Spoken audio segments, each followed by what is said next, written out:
Hi, my name is Courtney Harris, and this is my biggest challenges video.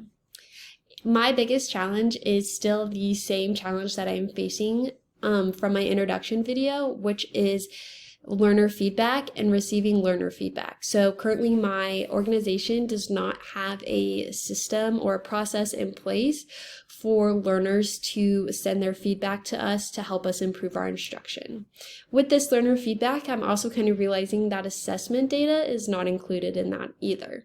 So there's no way for us to know if the learners understand the content that we are giving to them. We're not understanding if they were able to navigate the course or the e-learning that they took.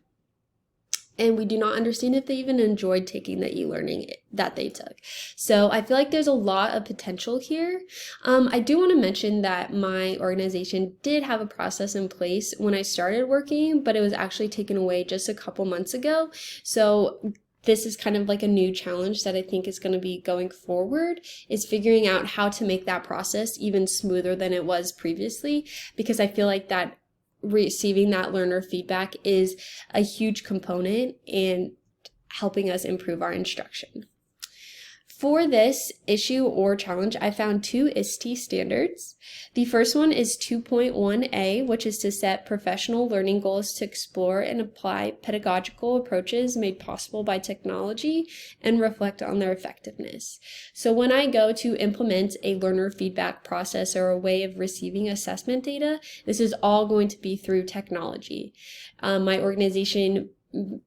My current position, I actually don't facilitate at all. I just do e-learning, so I have to figure out a way to receive that assessment data and that learner feedback through technology.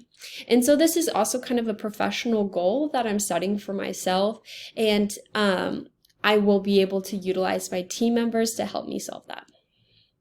The other ISTE standard I feel like goes along with this challenge is 2.7b, which is to use technology to design and implement a variety of formative and summative assessments that accommodate learners' needs, provide timely feedback, and inform instruction.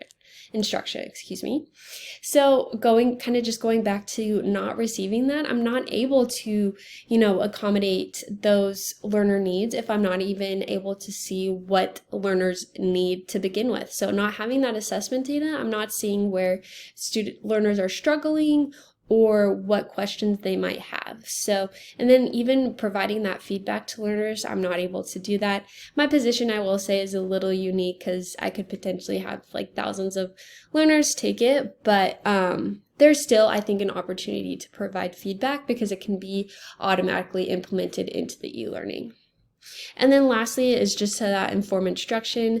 So right now, the only way I'm changing anything is if I receive an email from a learner that something's not working correctly or they don't understand how to proceed in an e-learning. So, and typically to me that indicates that if they're having problems, then someone else is having problems.